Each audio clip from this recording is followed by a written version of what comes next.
Good morning. I'm Maria Bolinska, and I'm happy to see all of you here, both offline and online with us. So welcome to the main event of this fall, a real celebration of automation and innovation. Here we have the strongest experts, the freshest ideas, and breakthrough technologies that have gathered here to open up new business opportunities for you today. Today, we'll discuss how modern technologies are changing the approach to process automation and the implementation of artificial intelligence in organizations. You will get insights from the leading experts, unique demo cases, and a lively discussion that will help you see new horizons of opportunities for your business. Just let me tell you a couple of words about the Organizers Integrity Division, which is us. We are a Ukrainian IT service company that has been in the market for more than 15 years, and we are a real professional in the field of business process automation. We have proven our expertise and professional approach more than once, and today our clients will confirm this. We are grateful to our partners Camunda, Ukrsibbank, and Raiffeisen Bank for their support of today's event. We have simultaneous interpretation for your convenience in Ukrainian and English. You can take the headsets from Marina, the girl in the red t-shirt. And these premises are a bomb shelter, a certified one. That's why, in case we get an alarm, we may continue without going anywhere. So thank you for attention. Victor, let me give the floor to you. This is our first speaker, the person who was one of the first in the world to receive official Camunda 8 certification and can tell about AI agents, not from presentations, but from his own practice. Thank you. Thank you. Good morning to everyone. First of all, let me express my gratitude to you for coming here. That's really the first event that we are organizing in this format, and we will have very interesting reports today. Let me tell you a couple of words about myself. So Maria has already mentioned that we were the first to hold this migration from Camunda 7 to Camunda 8, and we are a certified partner as far as migration to Camunda 8 is concerned. We have got the recognition from the vendor. Now, a couple of words about our today's topic. Before lunch, we will majorly have technical presentations, and after lunch, we will mainly have use cases information. And now I will tell you and I will show you the presentation dedicated to how using Camunda you can actually build AI agents. And we will get clear about what AI agents stand for and why it is convenient and possible and more effective to build AI agents using Camunda if you have it.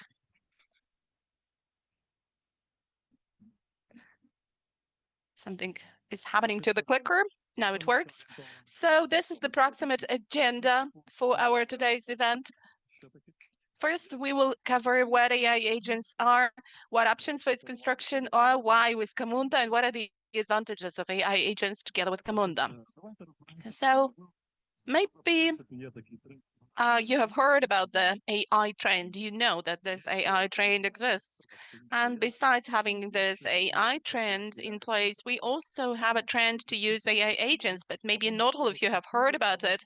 Or maybe you've heard about it, but you are not quite clear about the core and the essence of the AI agent, and you don't know what the difference of between AI agents and AI in general is. So an AI agent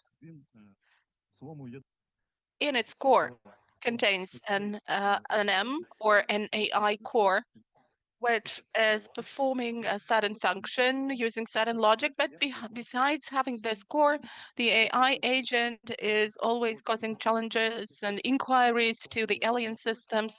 It can update the data in some alien systems, and it can also be performing some business function, which means that we have some AI which you have in your structure. It can only give the answer to the inquiry based on the information that you have. But if you have an AI agent, it has a certain purpose.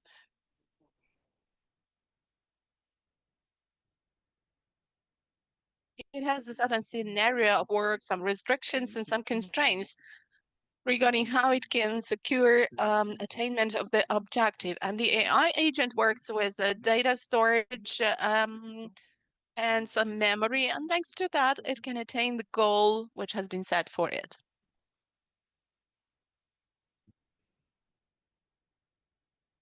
Here you can see the key differences between AI and LLM.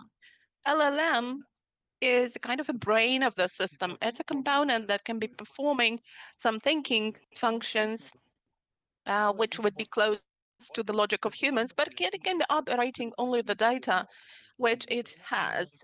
In case it has been trained for some data, it can operate on the basis of this data. It's like a brain, but the AI agent is a full-fledged organism that has a certain goal to attain, that can be taking and collecting the data from other systems.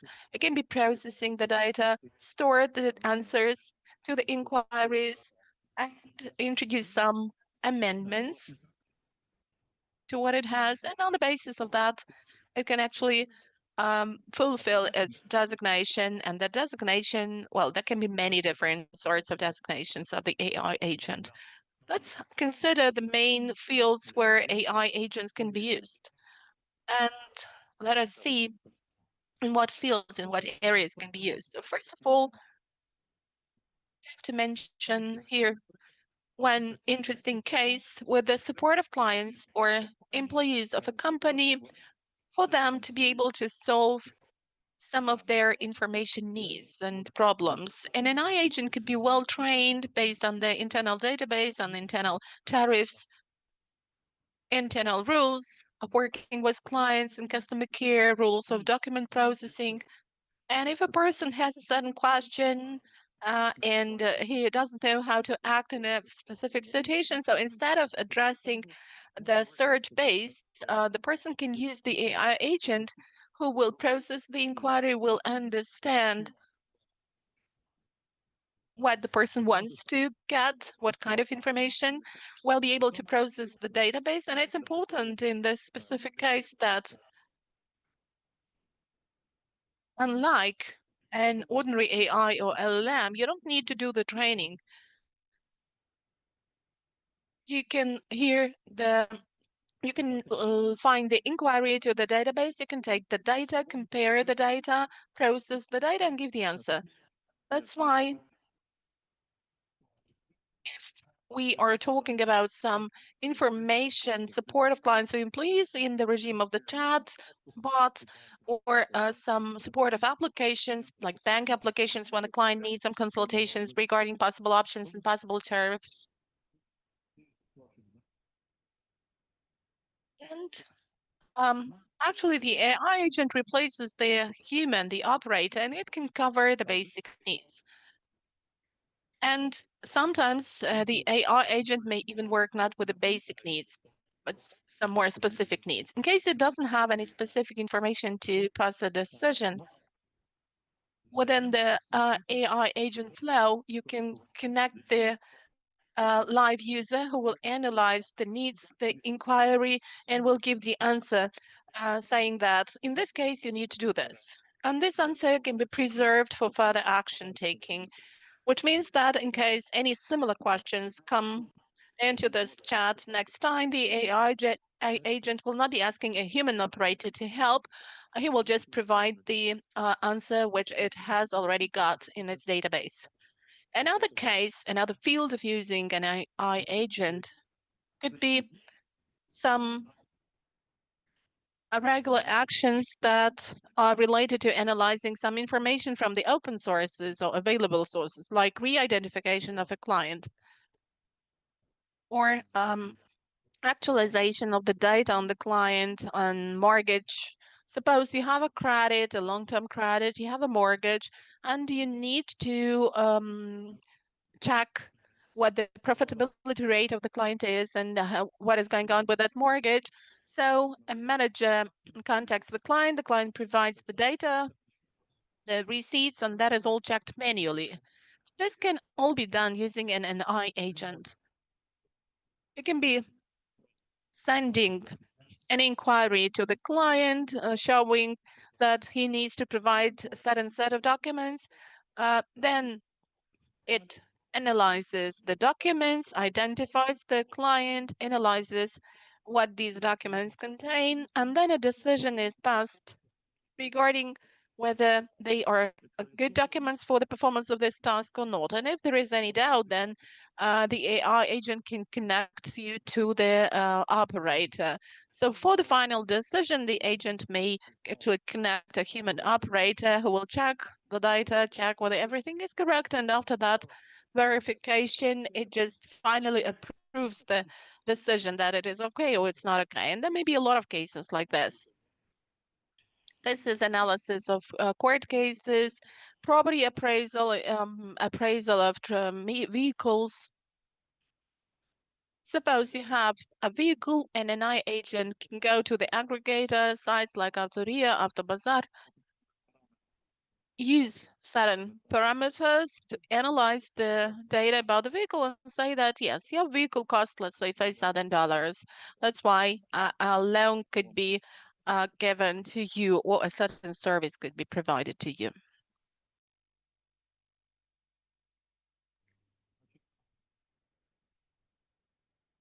Let me have some theory.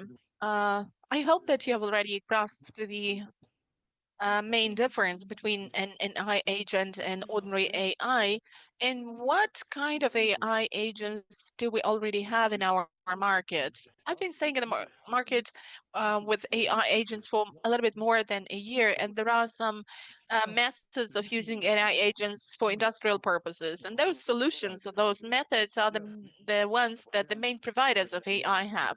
Like you have your option from Microsoft and Azure. You also have a solution from Google Cloud, Gemini, and you have also got specific tools for creating AI agents in AWS. And as far as other vendors are concerned, they also have their own solutions, interfaces, and sets of tools using which you can create an AI agent using this set of tools. If you're using AWS, you have eStudio, you have the models supported by AWS, and there are other functions available.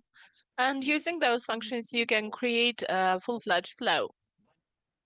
But in our reality, we are faced with some drawbacks so far. I mean, in our market. If you choose a certain platform, this means that the whole stack of decisions will have to be implemented only on that platform, and you cannot combine um, having some cloud services along with your own services that you have here on the ground, on site. And well, in fact, we have a lot of our organizations that are still not ready for having any cloud calculations, cloud computing, and they have some reservations regarding the use of public AI models because we are not yet aware of the fact how the data processing is finally taking place, and there are some reservations regarding the fact that they can be used by someone else, and that may contradict to some internal policies of organizations or even regulatory policies. You can build an AI agent based on a Camunda 8. And this is actually the main topic we are going to discuss today. So what can be done based on Camunda 8? You can build an AI agent, but the major differences and the advantages are going to be as follows. Camunda 8 can be deployed on your own infrastructure. You can also be using a mixed or hybrid format, combining some specific services. There will be no problem in using available on-premise LLM models like Llama, Mistral, and other ones. If you have your own infrastructure in place already, you can use it at the same time, and the logic of the agent itself will be based on the VPM platform, and this will be a fully transparent logic for all of us because it will be um, implemented in the form of not a script, but of a certain BPM structure.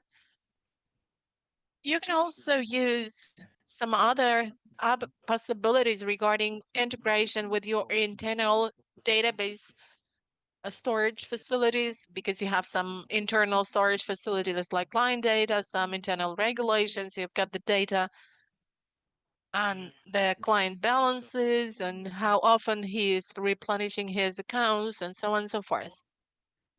So you can also work with those internal sources that they could be integrated into an AI agent, and you can be using them as your knowledge database.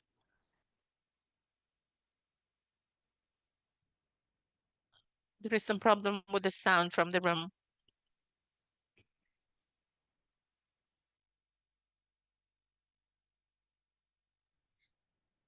So if we are using Camunda, you can fully stay within your controlled network perimeter.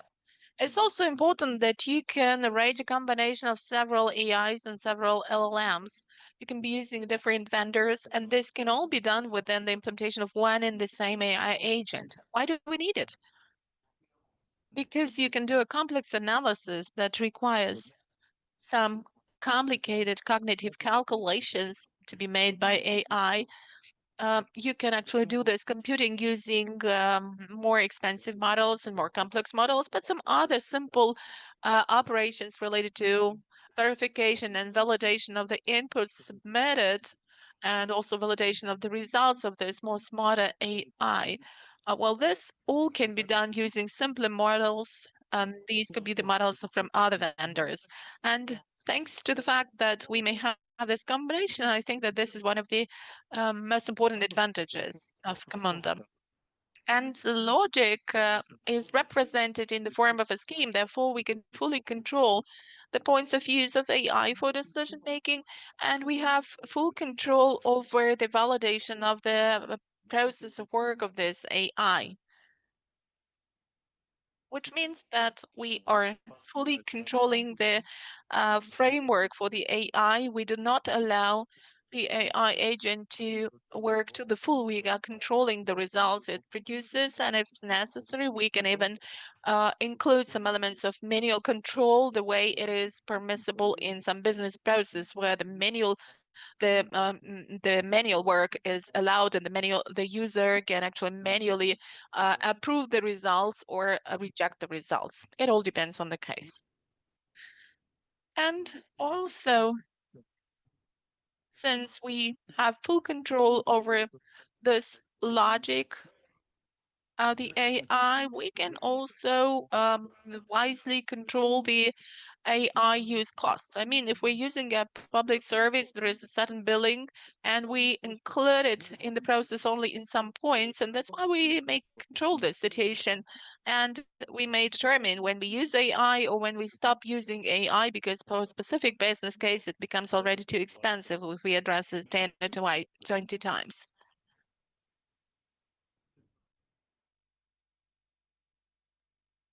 How do we? Yes, please do press this button.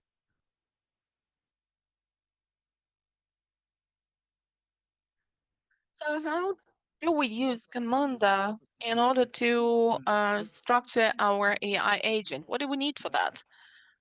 For that, we need not quite a lot.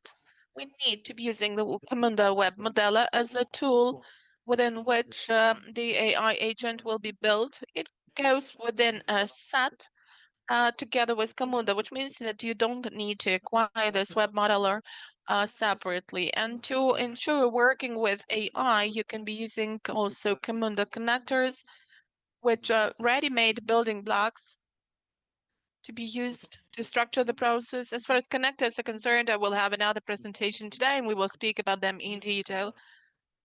But the main restriction is that in order to build an AI agent, the model of LLM runtime is not does not go together with Camunda. It's not included into the cost. And the AI, the brain, should be an external one. It should be staying outside of Camunda. It should be provided with its own opportunities. So either you deploy a premise or you use one of public services. And for all this, Camunda has connectors which will enable you to connect to those external servers or premises. So what you need is to have a selected AI model, and in its composition, Camunda has all the other tools for you to build the AI agent and to show it at work.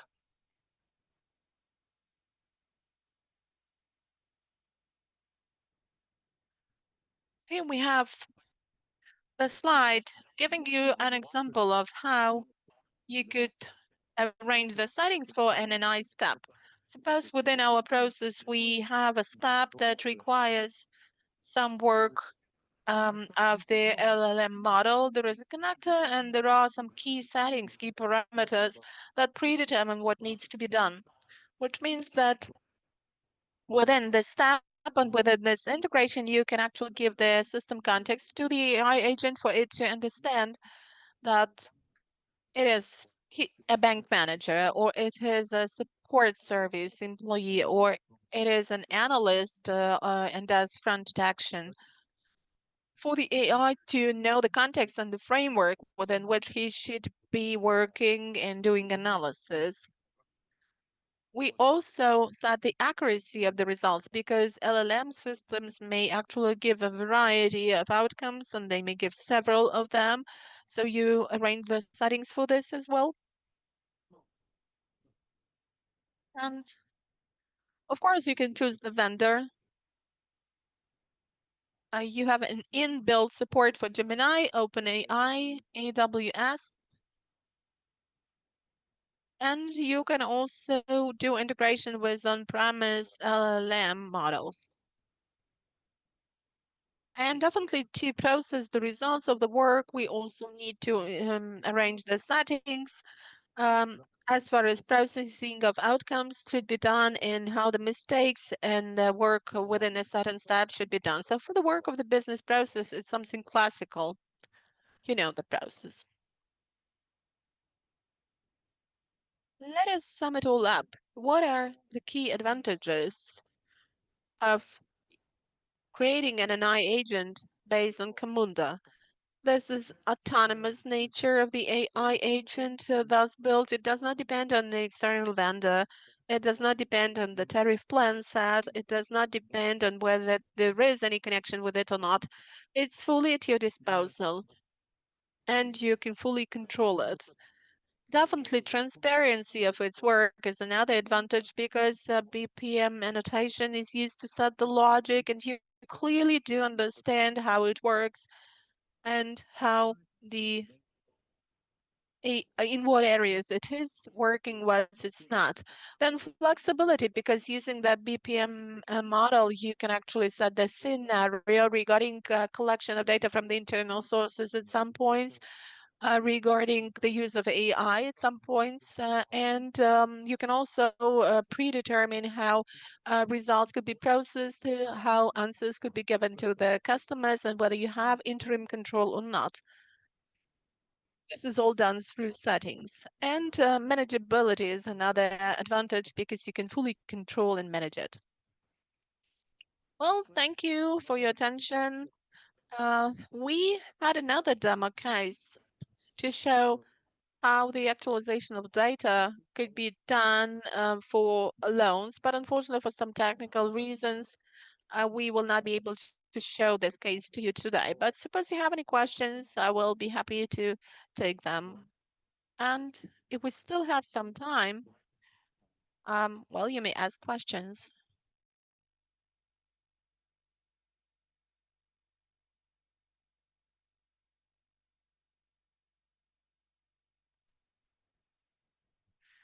Thank you. Good morning. I'm interested in whether you can show an example of an interface where AI agents are created on Camunda platform. I mean, are they user-friendly, low code, no code? And what should be the set of competences for you to be able to independently build an AI agent? Well, at the moment, I cannot show you any case. I don't have it on the slides, but for those who are staying with us online and will not be able to come during the break for me to show it, let me tell that we have this interface. This is the Camunda web modeler.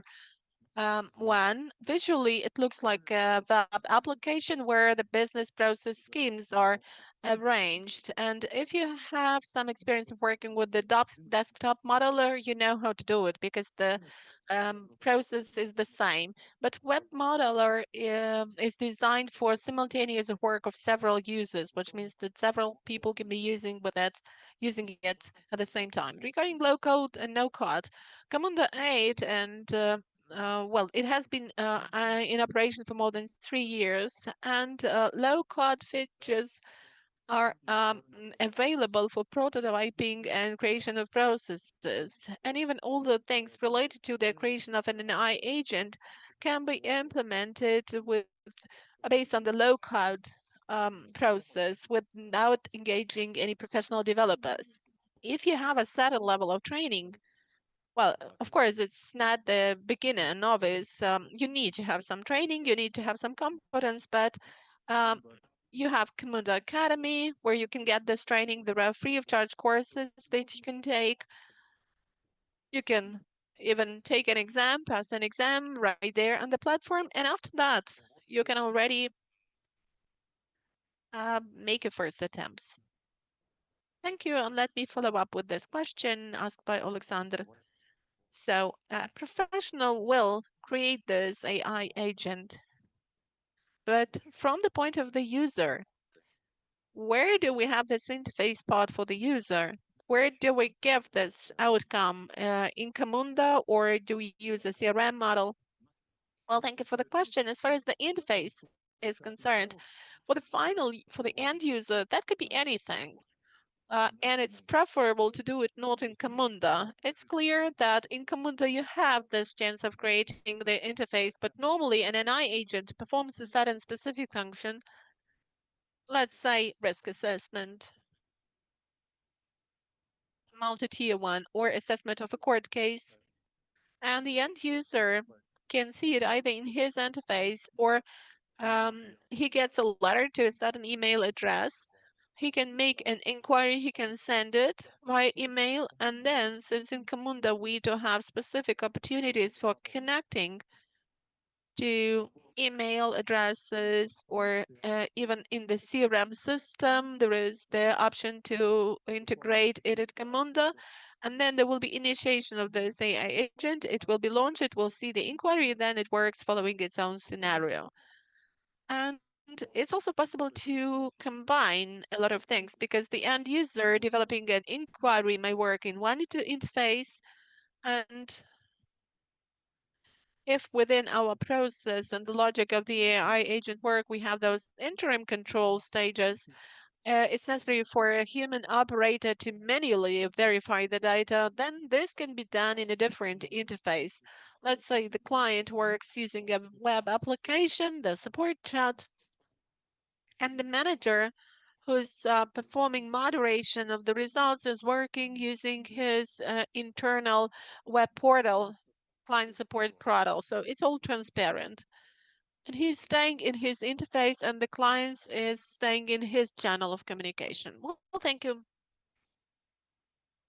Just a second. We've got a question from online. Alexander has been waiting for quite a time.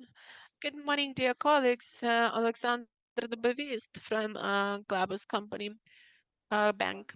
It's a very interesting presentation, and you have said that an AI agent can somehow move on with the process. And my question is as follows. If there are 10 specialists in 10 directions, and the client says that he's got a question regarding a loan, so this manual processing, is this process going on in the way that the agent somehow realizes what is meant, and then the process may, if there is a misunderstanding, the AI agent will follow this inquiry to the specialist, to the expert who is a specialist in that. Well, it can be the case that there is a channel for communication and the client writes everything he needs in the application chat. This is the basic option for using an AI agent. The AI agent may understand correctly what this client needs and do the referral of this inquiry. Uh, if that is a question regarding a loan, he will refer this inquiry to a specialist to a person who is a specialist in loans. If there is a question related to, let's say, their ATM machines operation, he could refer it to a different flow to another support specialist dealing with this.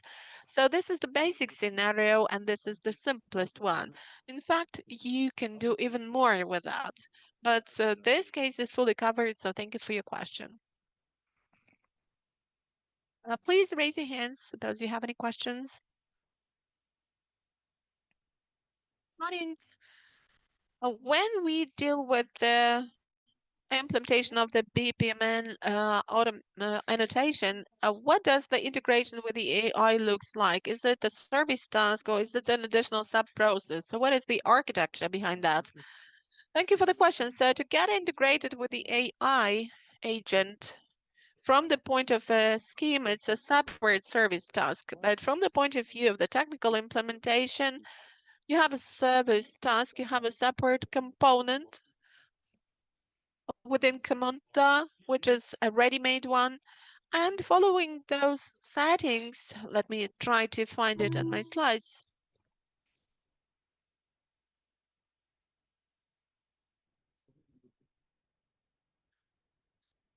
Follows the settings set for it, and it performs the task. Well, normally for all vendors, it just sends an inquiry to the provider.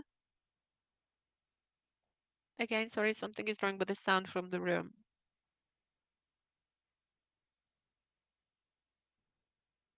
So here you have the server, and the inquiry gets to this server. So from the technical point, this is a separate step. This is a separate service task, which is implemented within one of the connectors, which supplies the inquiry in the information to the system. Thank you for your question. Good morning. My question is regarding the vendors you can be using, because you said Google, Asia, AWS, and you spoke about their publicity, but let's say a company has a contract with one of the vendors. So is it possible to be using that vendor? And what then could be the advantage of using it all via Camunda and not having this infrastructure set within the vendor itself? Thank you for the question. Well, it's really true that almost all large players, large companies conclude contracts with a certain vendor they select. Definitely every vendor declares conformity with all security requirements and accessibility requirements. It's not a problem. The problem is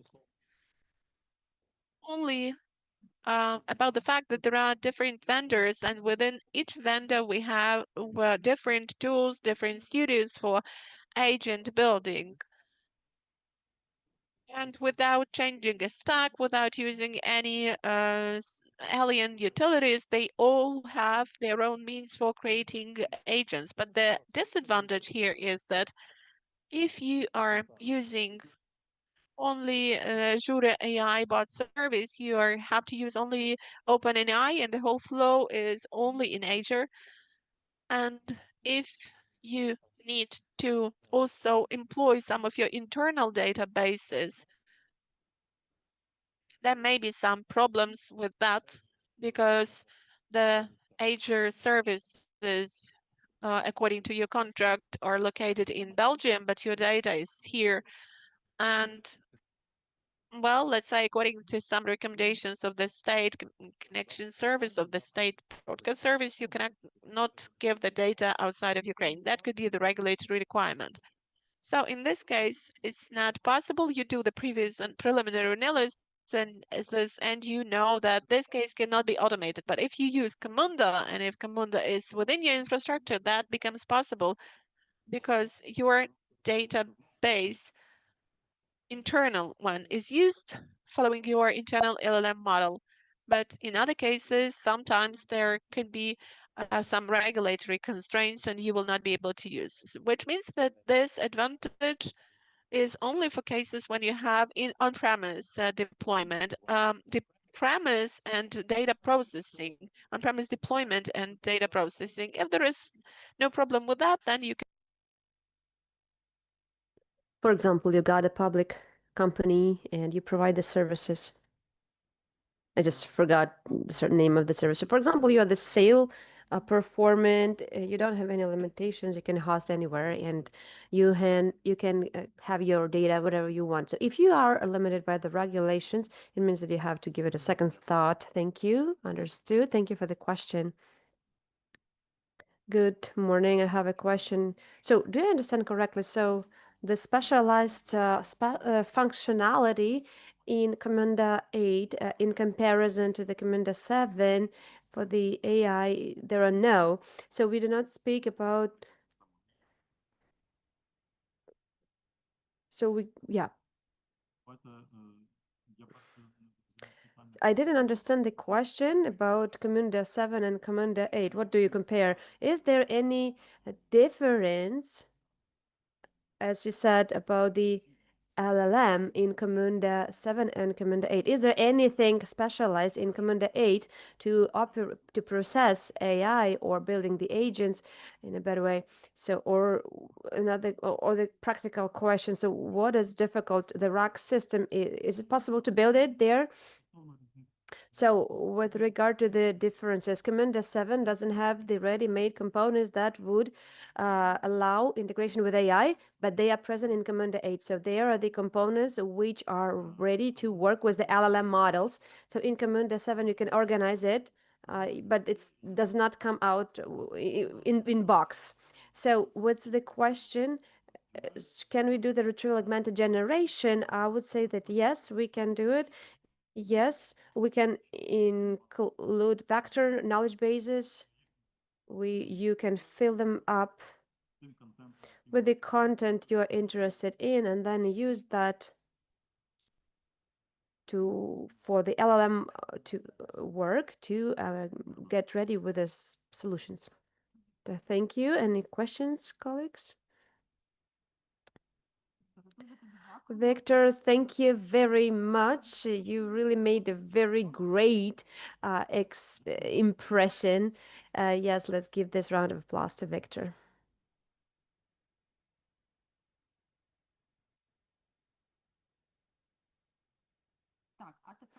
Yes, and now I'd like to give the floor to a man who knows how to implement Camunda from scratch and make flawless migrations from the version 7 to version 8, who knows what pitfalls await at the project and how to get around them. So we meet Igor Kosenko. He's a Java developer at Integrity Vision.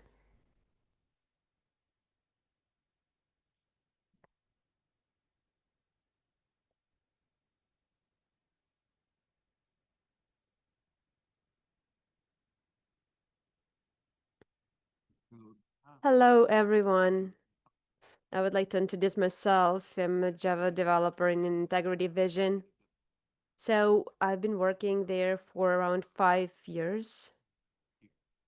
And I would like to call the experience as an opportunity to attend a lot of projects, starting with the simple ones where we had a chance to work with the companies where they already have Camunda and we developed the already existing processes. With some companies we introduced Camunda from scratch. So I think that's something really scary for a lot of companies because they were not aware of what is ahead of us and what can be these pitfalls. So right now we're going to talk about this. So generally speaking,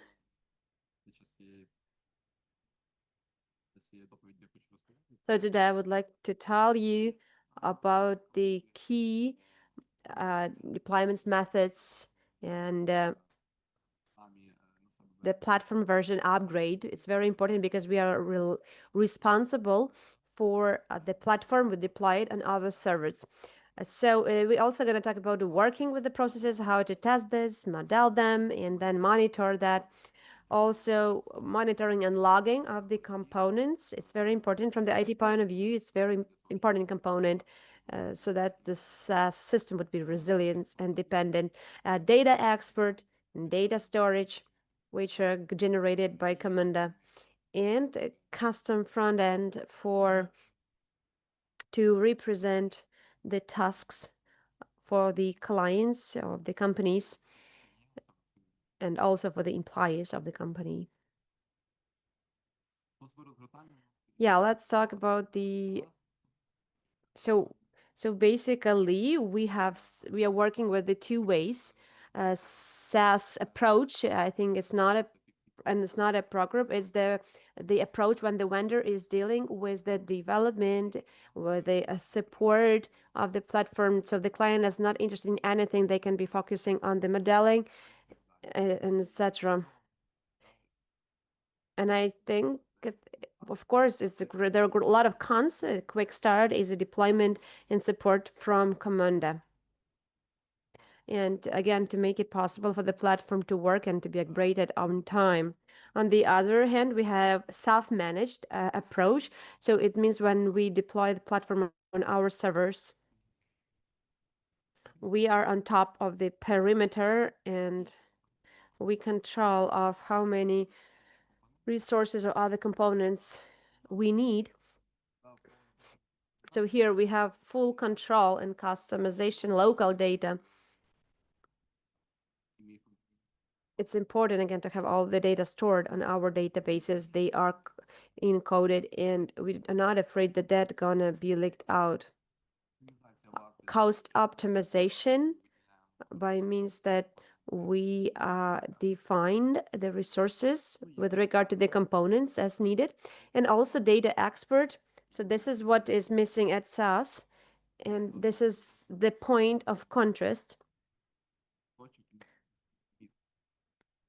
And so we cannot have the export data in SaaS or data lakes. So yeah, that was in general. Therefore, very often we choose big enterprises with regard to the decisions, especially this self-managed version, because we want to have control and scaling up. And therefore, let's go deeper into this way of deployment. So Camunda offers 3 options: Helm Kubernetes, Docker, and manual.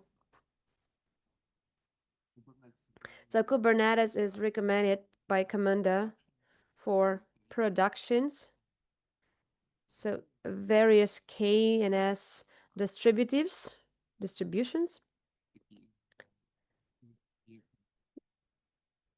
such as Red Hat, OpenShift, EKS, Amazon. Also Docker. So yeah, we can also use that in production, but only on Linux systems. So I mean, Windows and Mac OS, no.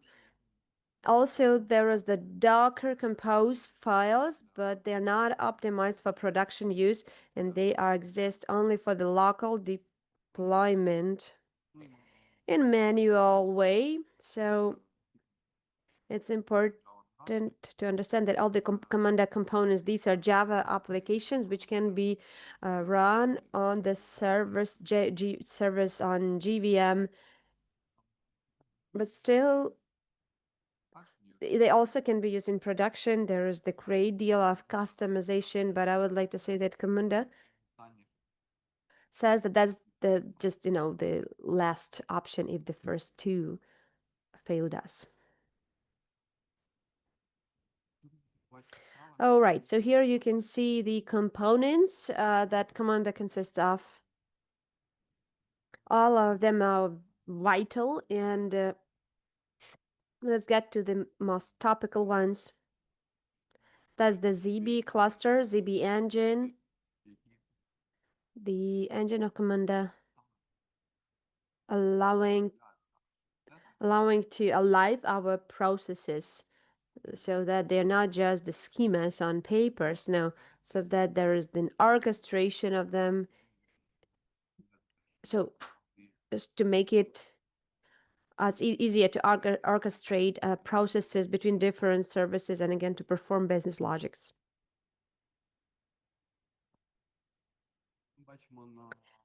So on the slide, you can see that ZB cluster consists of the gateways, brokers. So gateways, that's the input point in the cluster which receives the request and then distribute them between the brokers. On brokers, there are several brokers as a rule, again, for scaling up. and they process all the requests and then export data further on, for example, into Elasticsearch.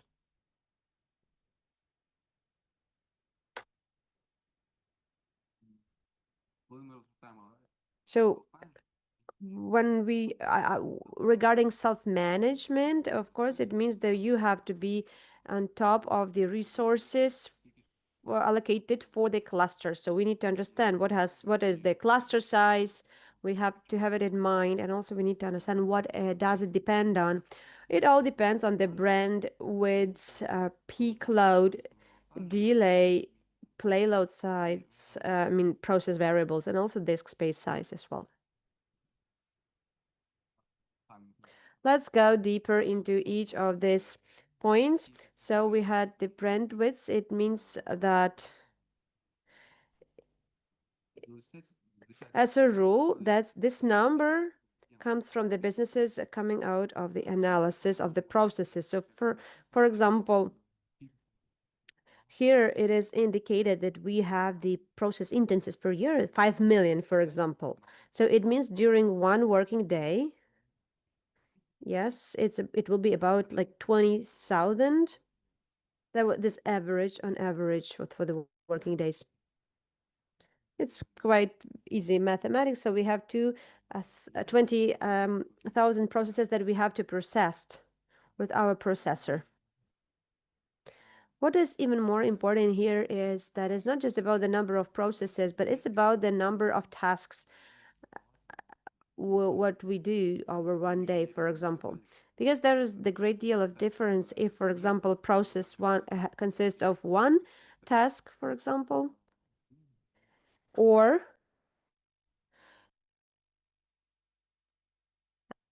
therefore we try to find the average way with regard to one process. So here you see 5 steps, 5 tasks, and therefore we multiply this 20,000 by 5 and we get 100,000 tasks that we have to process during one working day.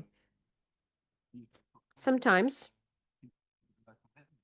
with regard to the number of tasks per year, they are enough for us to find out the bandwidths, but sometimes we have to find them how many of tasks per second we need to process. I'm sorry, there is some problem with internet, but I will try to make it out. So when we talk about the peak load, it's very important that in most cases the workload will be unstable and inconsistent. For example, 90% of process instances run on a certain day of a month. The ability to handle all such peaks is the most important factor, and therefore when formulating a solution, you need to look at the peak load, not on the average. That is, it turns out that one day with the highest load determines the overall bandwidth requirements. And sometimes the peak load means that we don't look at all 24 hours a day, but only 8 business hours, for example. Let's talk about delay. So there are instances for the process from beginning to the ending. The time is very important. Sometimes what matters is the time allocated to process one task. So with regard to the tasks, it's very difficult to determine how much time do we need because it all depends on what exactly will be completed within this task. So therefore, we can calculate this time, which is needed to process every task by our ZB workflow engine and Camunda on 8 version, 8 platform, made an experiment and found out that 4 service tasks bring about the on top costs accounting to 240 milliseconds. So if you increase the bandwidth, it means that the bigger delay you will have. So it means that different. Yeah, of course, there's a great competition on the hardware resources, and as a result, very often when a time is crucial for us, you have to plan the buffer to ease the load on the cluster, because sometimes the load can be very, very tense on the cluster. So you see here the calculation. So if you have 5 million processes during a year, we see that the expected processes instances on a peak day is 150,000 per day. And here we calculate process instances per second during business hours on a peak day. So we multiply that on 20 in order to include the buffer, which will help us not only to cover the peak load, but also to deload the system whenever needed, in order to dwindle these delays. Let's talk a bit about the payload size. So there are several general rules regarding the size of the payload. The maximum variable size per process instance is limited. So currently it is about 3 megabyte. Therefore, I do not recommend, again, to store a lot of data in the context of process. So Camunda does not recommend storing a lot of data in the context of process. There is a detailed description of the guidelines of handling data in processes. Each ZB cluster partition can typically handle up to 1 gigabyte of payload. Increasing the payload may result in slower processing. For example, if we run 1,000,000 process instances with 4 kilobyte of data each, we will get a total of 3.9 gigabyte of data. So based on this, you need to create at least 4 partitions. In reality, this usually means 6 partitions, since the number of partitions required in a multiple of a replication factor, which is 3 by default. So therefore, when we calculated that we need 4 partitions, it means that in fact we need 6 of them.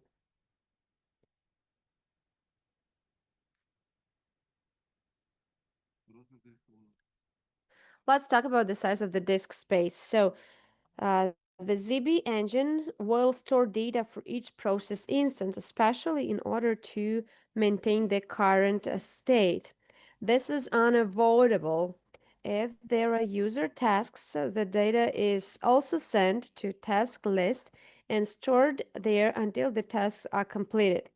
In addition, data is also sent from operate and optimize, which store in the Elasticsearch. These components retain historical data for configurable retention period, which can be changed to reduce the overall amount of disk space. So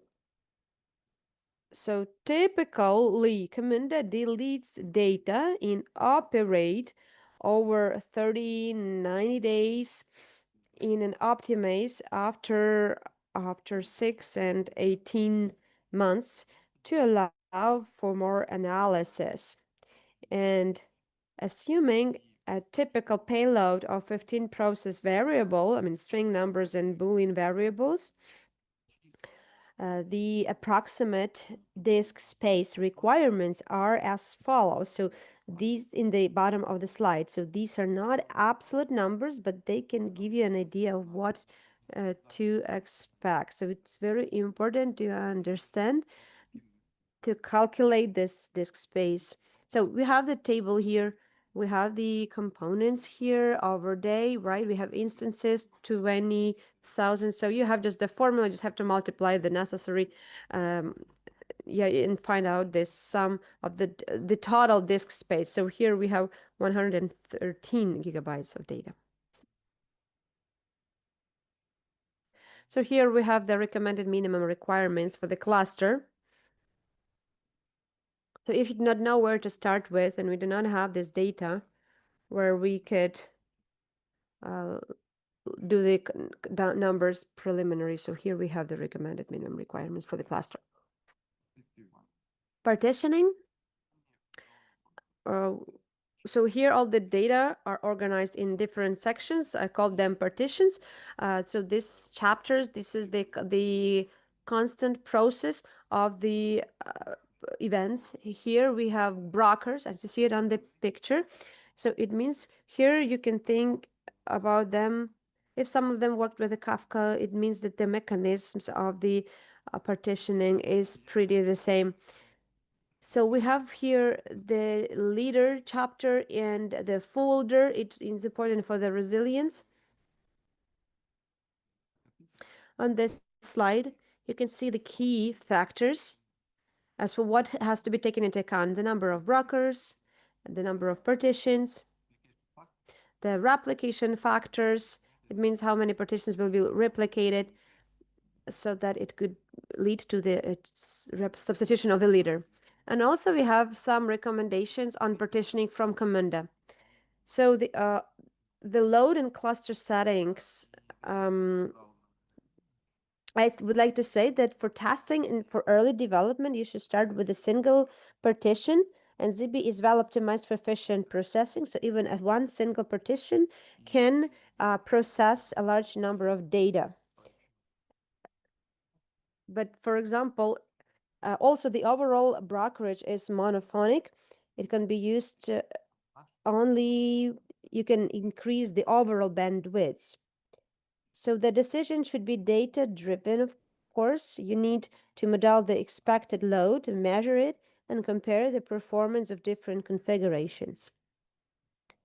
Yes, the number of partitions is no more than the number of brokers. It's obvious. So if we have several partitions or one partition will the leader and folder on one node, it means that if something doesn't work, it means the two partitions are just switched off. So you mean you don't need, there is no sense in that. So the number of partitions, so the difference between 2 or 4 partitions, it looks like there is no difference in production of these partitions and their bandwidths. So therefore here it's better to choose 1, 3, 5, etc. It's also important that the number of partitions after the launch of broker is not changed. Therefore, sometimes we can neglect this rule that the number of partitions is no more than the number of brokers. And you can start, for example, with 5 partitions and take into account that their number is not changed and the broker number can be increased. Then you can do the rebalancing eventually if we wait for the big load to come. The platform upgrade version. So we have to understand that Camunda has very frequently its upgrades, and we have to take care of it. But if you have the version, starting with the version ZB 8.5, upgrades to the newer version can be done as a rolling update or as an offline update. So it means that before updating, be sure to read the release notes and avoid unexpected changes.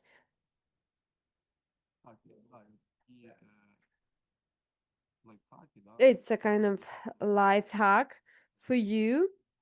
And it's also worth, there's also a experience when there were upgrades for the platform, then there's some change, some unexpected change popped up. For example, something happened in task lists, or the number of users has changed, or something similar. So therefore, it's also worth checking out the update guide, which describes the main possible problems with upgrading a particular version. It's very, very useful. So don't make sure you follow this. So the platform upgrade consists of 3 parts: ZB Broker, ZB Gateway, and other clients. Camunda recommends updating brokers first, then gateways, and finally clients. The procedure for updating brokers and gateways is as follows. At first, you have to select the broker with the highest ID and that uses the old version. Then turn it off, update the broker to the latest version, launch the broker and wait until it is ready and healthy, and repeat until all brokers are updated. So while one broker is updated, other brokers continue to process the requests. And if ZB was deployed using Camunda Helm charts, the rolling update procedure is already automated. To get started, you need to update the Helm deployment to use the new version of ZB and use the Helm upgrade command to actually start the upgrade process. About offline update is kind of easier. To perform it, you have to follow the following step to shut down all ZB brokers and other system components, make a backup of ZB brokers and data folder in the Elasticsearch. If you update all ZB brokers and gateways to the latest version and to restart the system components. So we also have to remember about the backup, and full backup of Camunda 8 cluster includes operate task list and optimize backups created through their IPs. A backup of Elasticsearch or OpenSearch indexes containing exported ZB records. And also ZB partitions backup activated through its API. So as we can see, all of the components are updated through this special API, which have to be used because Camunda is kind of a complex system. So while you are updating, it means you will have the simultaneous processing. So if you do just manually, you will take the database, for example, and backup them. It means that you will have the inconsistent backup after everything will be upgraded. So therefore, it is recommended to do it via API. So it's also recommended to have the pipeline involved, again, to get automated. And again, with the help of API, you can use that in order not to go for the manual approach, especially if it's a night shift. Yeah, let's talk about the work with processes. So why we are dealing with modeling of our schemas, how to test them correctly, and also how to track their work and how to enhance the performance. So here we see the modeling, this process schema on top.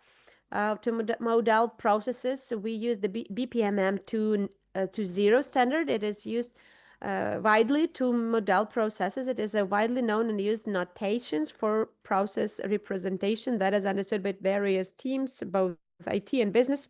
And also for successful modeling, it is recommended to follow Camunda best practices. So BPM element, names, technically relevant ID, happy path modeling, etc. So if you follow these best practices, you will see the easy way for the models to operate successfully. Then testing. So when we already launched the processes, even prior to the launching, when we model them, we can test them by different means on different stages. So first of all, that's the token simulation play mode and ZPT CPT. So that is in the Java applications and Java clients. So we write unit tests, and also you can write unit tests by means of these libraries for the processes. Token simulation looks like this. So you do not need nothing but modeler.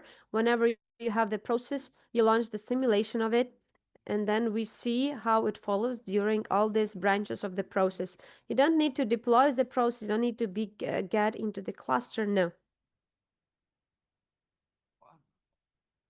I'm sorry, the problem with the sound. It makes it easiest for people who then will work with the play mode. I'm sorry, I cannot hear the speaker. So we understand that the process is launched and it works. Yeah, we can play around the process here. We can launch it with different amendments and changes. We can model different scenarios. For example, if you have some timers or intermediate events where we need to wait a bit for the process to move through, yes, you can facilitate that and then simulate it. Like, for example, the week is over. Yeah, just to prognose the feedback.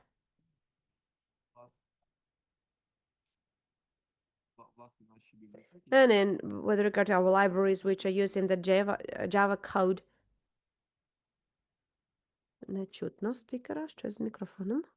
Something with the mic looks like that. Sorry for the technical problem.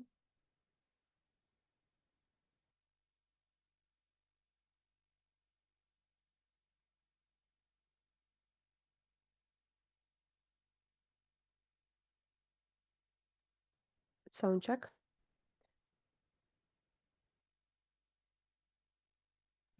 Right, so the Camunda, since 8.10, the library has been changed, the one that was used during testing, but the principle is the same, remains as follows. Some, more useful methods were included, and the whole process testing appears as the usual test that we write on our code.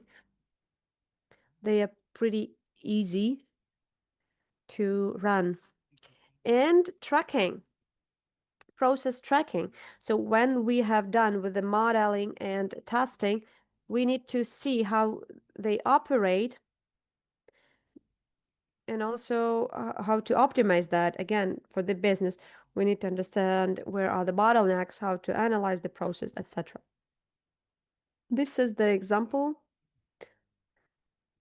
of the operate interface. So on your right, you can see the launched processes, how they ran through, when they were started, etc. We can dig deep into the process and we can see what were the variables there, what of them were used, what data, what is the stage of the process right now, how we can move the process, etc. On your left, you can see the incidents. It's very useful, really, for the testing on the dev tests environments. But if you are unlucky, sometimes there can be some incidents, of course, and we can find out what happened. There are the error descriptions, and again, what stage this error appeared. Optimize. So it's more about is the utilite for the stakeholders, for those who are interested in to see the heat map, for example, on when which branches of the process we see this unexpected pitfalls, or sometimes there is a denial, process denial, not happy path, etc. So for understand the reason why it happens, how to change this process, etc., we use this optimize. And if you see that there is some task that is in red, it means that we understand that it takes too much time, or sometimes we can have to compose it or to replace it, etc. Of course, that was facilitate the time for your process. On your left, you can see how the KPI are sold alerts as well. You can set up the parameters according to which Camunda will work and detect. So, and if they go red, it means that you will receive a notice about that.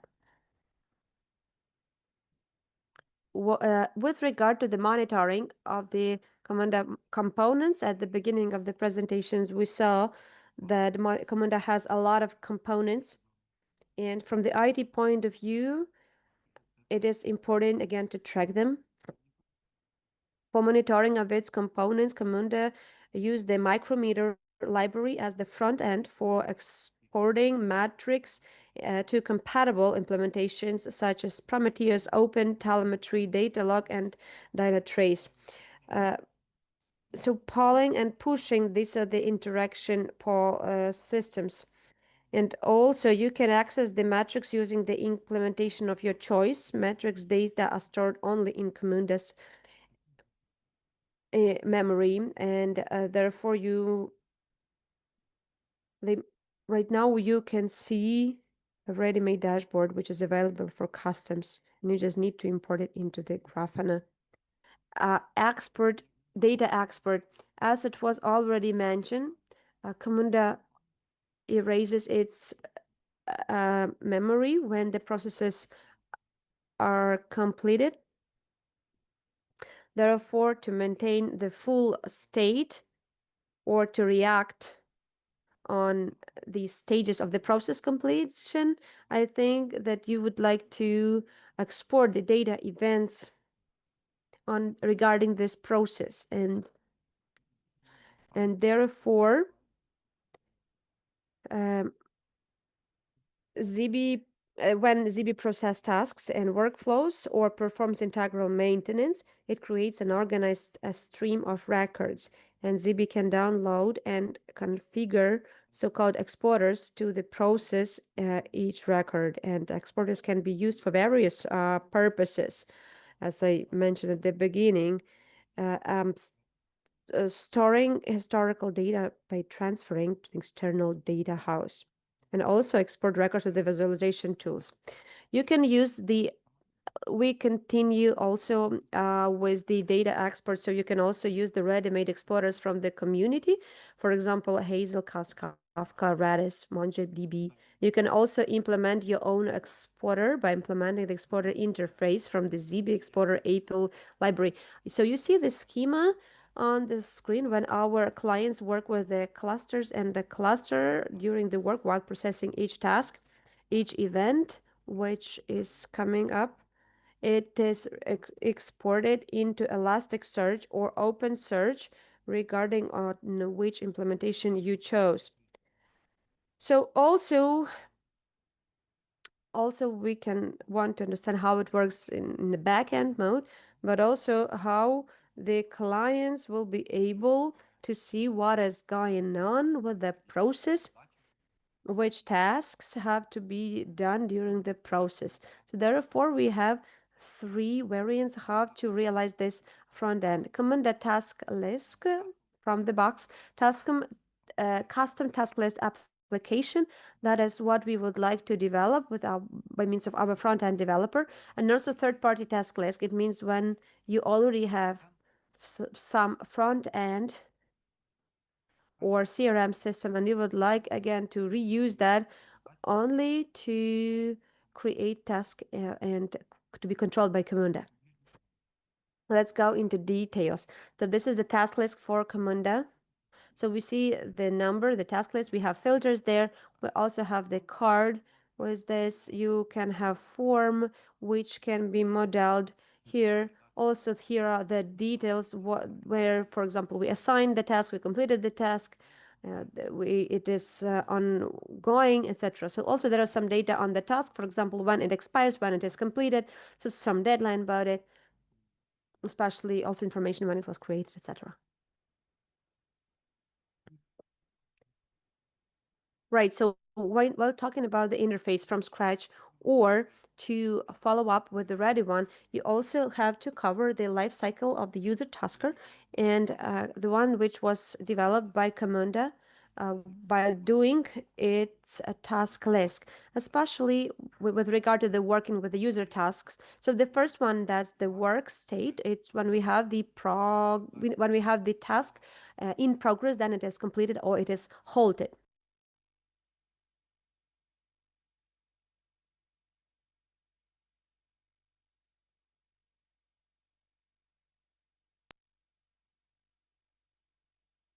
You can actually refer this task to a different employee then. So you need to cover both of the algorithms to correctly ensure synchronization between Camunda and your customs applications. Also, the support for those life cycles of user tasks takes place based on the Camunda task list. And on the website with Camunda documentation, there is a good description of every method that you need to use to work with tasks, with the variables, what you need to get some information regarding the tasks and to complete it, to assign an employee to be in charge of performance of this task. And when we are talking about the development of our front end for customers from scratch, we need to understand that we need to cover certain aspects. First of all, we need to generate the inquiries of user tasks and generate the list of those assignments for the user to be able to see what assignments we generally have there in relation to some processes, which tasks are specific for a specific user. And also we need to do the filtering of our list using certain attributes like current performer, groups of candidates, etc. You need to also have it in your platform. You also need to select and reflect the right forms for launching processes and task implementation. You need to use user or business data to filter those values and to reflect them in the correlation with the list of tasks and in the forms. This is the data when the task was generated, when people started working on it, and we need to actually aggregate this data. And if we have some documents attached to a certain task, we need to be able to aggregate the data. And definitely, we need to authorize the users to have access to those lists and filters for every single user to see only the tasks he is supposed to see. If we speak about an already available third-party task list, generation of tasks on that list demands generation of the tasks in the third-party task list on the basis of the user task created in Camunda. I mean, in Camunda, we create a task, and there should be a synchronization mechanism for this task to also appear in our CRM system. Also, the same refers to completion of tasks and canceling of the tasks initiated by Camunda, because if you generate a task and when you're implementing the tasks, well, in this process, the CRM system can be in charge of that, but we need to have synchronization with Camunda, because if this is done in Camunda, then in the third-party task list, all those tasks should also be cancelled or completed. And transfer of business data for editing it in the third-party task list here and there. So this needs to be done in the right way for the data to be the same in all the systems. And based on the mistakes made, we can already learn some lessons, because we have a platform here, we have the process, the scheme, and we suppose we want to automate all the processes in the company, but even Camunda gives you the algorithm of successful implementation, which you can see in the slide. It looks as follows. First, we want to assess the BPM capacity of the systems. Then at step one, we need to see what competitors, what competitive products we have. We need to have a look at their philosophy and what functionality is provided by them for us to be fine about that. Because it may sometimes happen that we are taking a solution which is the most popular, and then without understanding what the philosophy behind that is, we are just creating something of our own. And we have the so-called castles, or the wrong solutions. And we need to also identify the initial process, not to, well, to avoid those crutches and bad solutions for us to be able to implement it as a PRC. So at stage one, we create this of concept, and we need to model the initial process in the way that user tasks are used there, that there is integration with your systems. And by the way, for us to have this proof, to get this proof as early as possible, you can be using the custom task list, or rather the Camunda task list. That's what I meant. And after that, you need to develop a pilot.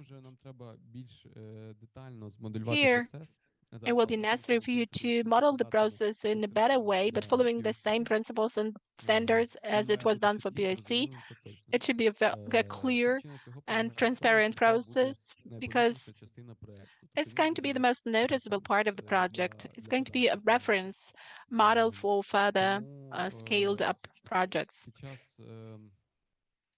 Therefore, when we are developing this process, we need to be iterative to improve the training of the team, and we also need to do the testing in order to ensure high quality designs. At step 5, We have the operations that are related to equipment, setting, and ensuring security and safety of the platform and its monitoring. Well, we do this following all the standards, in particular security and monitoring considerations.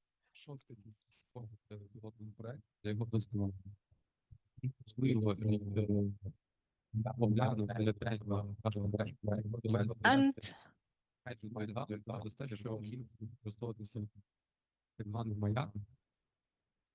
unfortunately, something is wrong with the sound from the room. So this algorithms acts as a template for all the processes that will further be implemented. And that's why you should not neglect this task. You need to do it as good as possible in order to make sure that further processes will be run smoothly. You have to avoid having in parallel 100 or 50 processes because while developing those processes at the beginning, in parallel, you will learn some new data, you will gain some new knowledge, and then the other teams will be developing the same processes following different principles and rules. But if it so happened, you do the knowledge sharing between the team members for the people to share their lessons learned as far as modeling of the processes is concerned. And if we have this, if we are talking about large organizations, we're trying to set up our own BPM platform, which would be a common infrastructure for all the future Camunda projects. And we also need to try and do everything for the platform not to be ideal at the beginning. I mean, you shouldn't try to make this platform ideal at the beginning. Anyway, Camunda is developing and time is flying. So anyway, in some time, the process of building of this platform will be different in some time. So you need to do the minimum for the time being. And the last thing that I would like to mention is the infrastructure of the process, the architecture, because we quite often try to engage all the processes of the company and cover all of them, but let's try to avoid this. Do the minimum when implementing your first pilot project. You can have a quick survey to understand what processes need to be embraced and to identify the best candidate for the pilot project. And do not try to embrace all the processes at a time, because then you will understand better what the value of the BPM and IBMM standards is, and then it will be easier for you to work with further processes and further cases to come. Thank you. That's all I wanted to share with you. Thank you for your attention. And let me give you a recommendation. Please do introduce Camunda, but do it wisely. And then you will manage to avoid any pain in the neck and any headache and any loss of money because of wrong decisions. You need to optimize the processes because it's all about the future. You will be quicker than your competitors and you will be more successful. So let me wish successful implementation of your processes to you, and we as a company could help you. Thank you, Ihor, for your interesting presentation, which is like a roadmap for all those who intend to introduce Camunda 8. So colleagues, time for questions.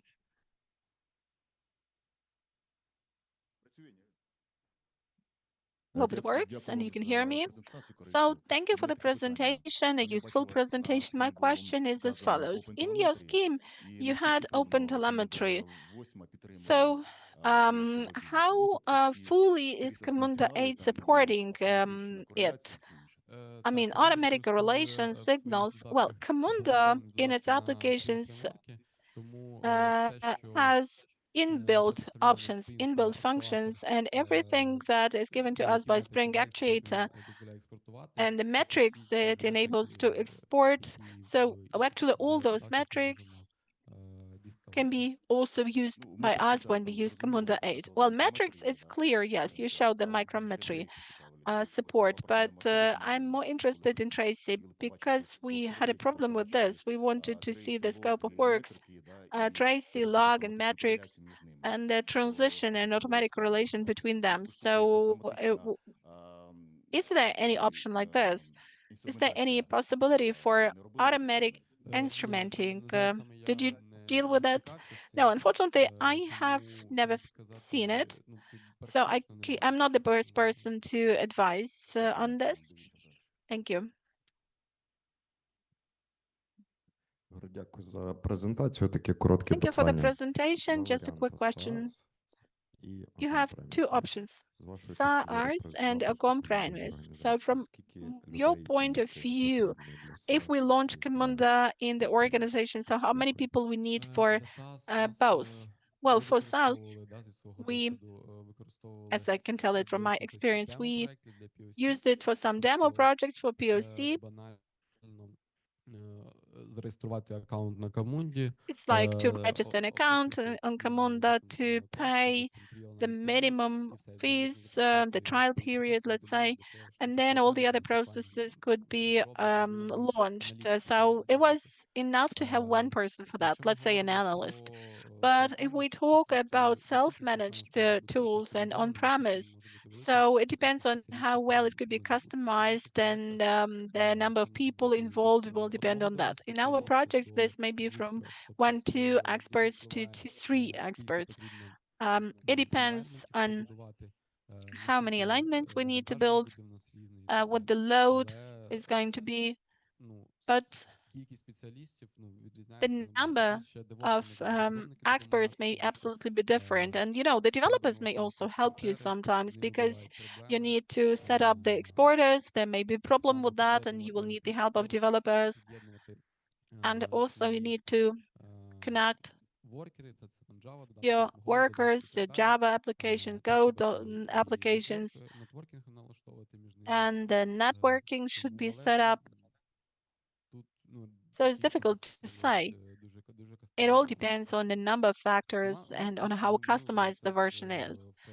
Well, we just did it having common teams, including several developers and several of our specialists, and that's it. The teams were not large.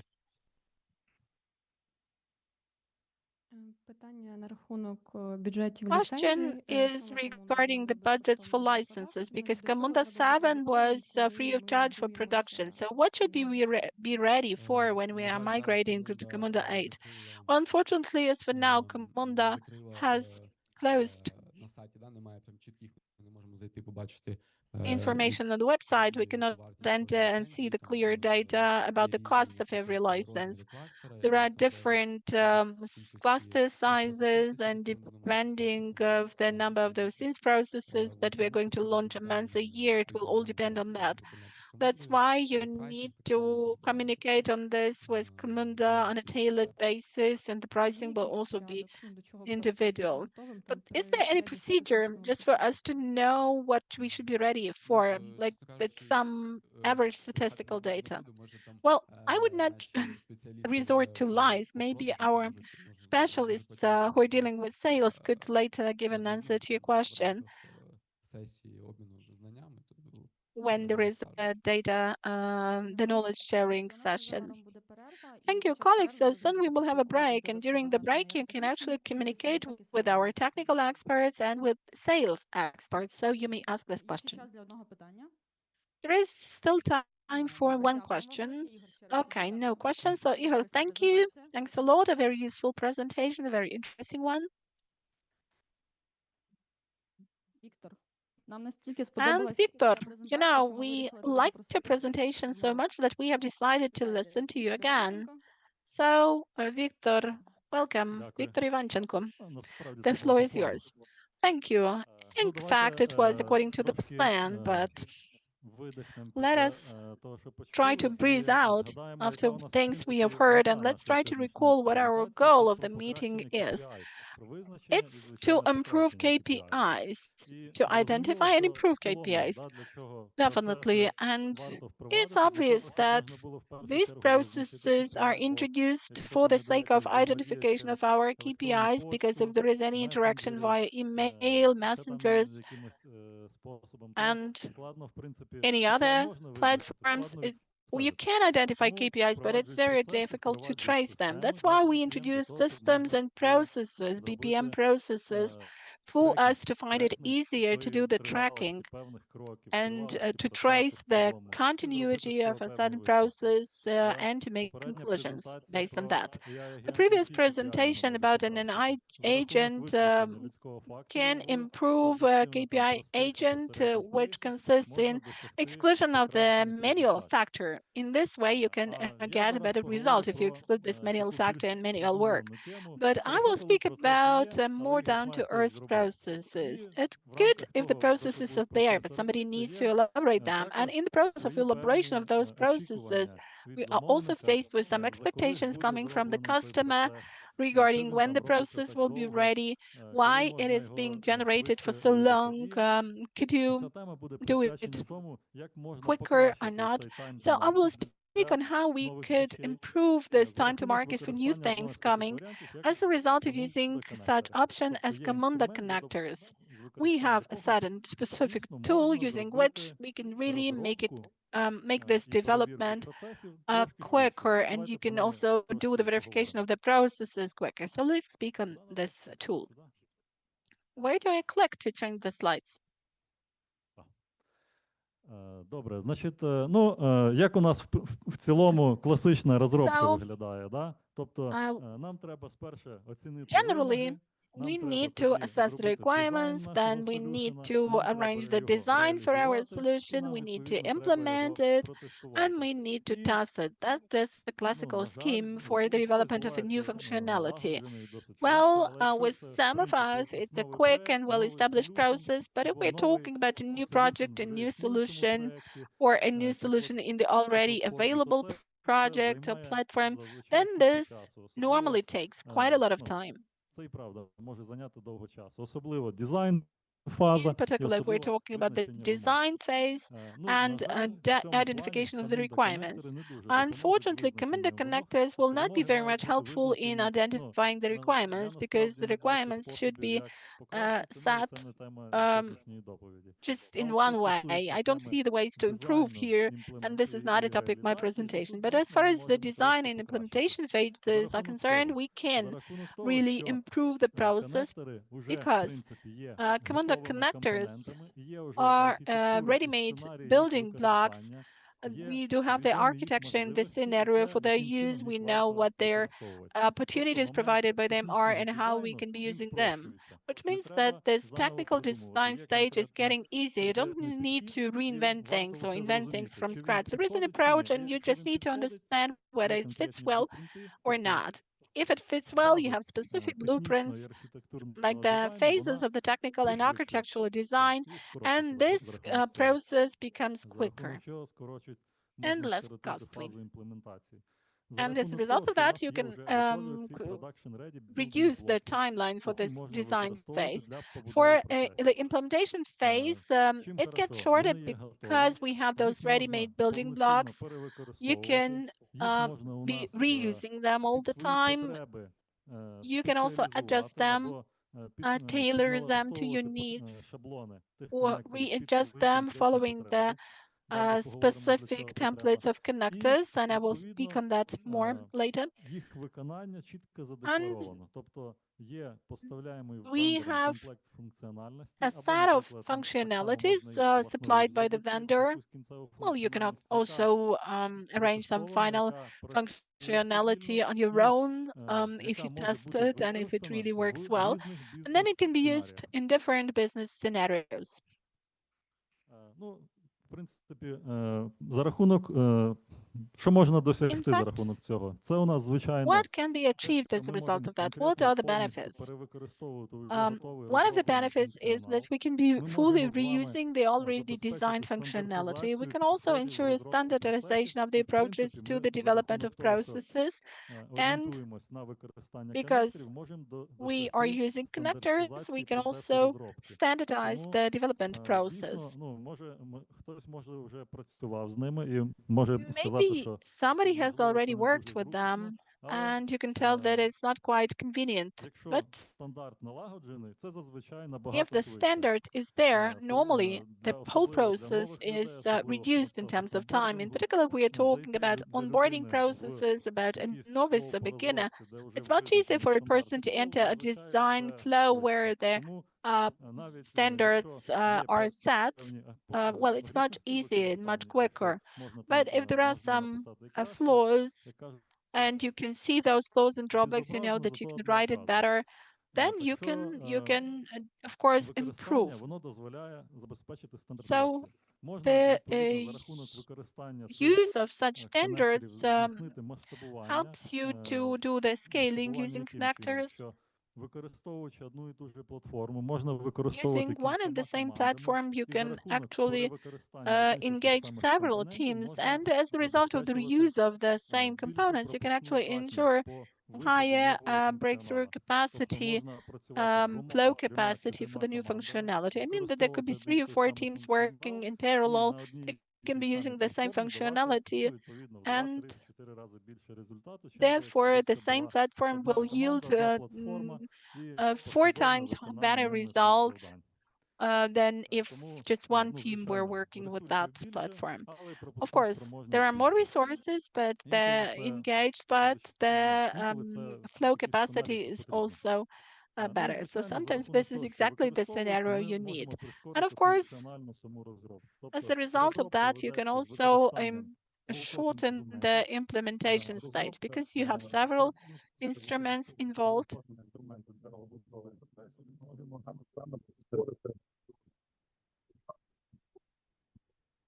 Sorry, something wrong with the sound from the room again. You have got some connectors that are supplied by the vendor.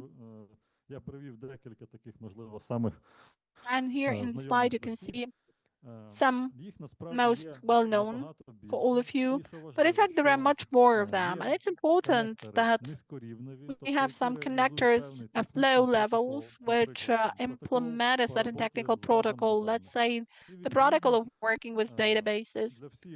And for all more or less compatible databases, you can be using one and the same connector.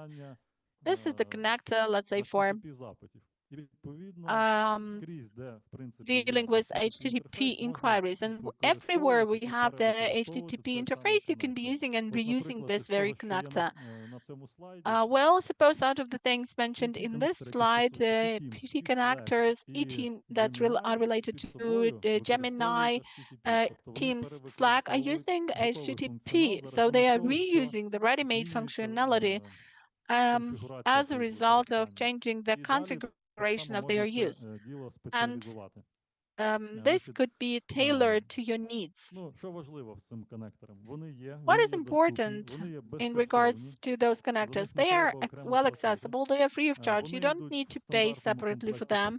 They are included into a standard delivery package. And even if they are lacking there, you can find them in open source. And even if you need to develop a technical specification, you can actually adjust them to your scenario. But quite often, most often in the basic scenarios, you don't need to do this. You just take them and you arrange the functional configuration for them at the level of templates. Here in the slide, I'm giving the example of setting the connector. Let's say for working with the database, you have some connection parameters.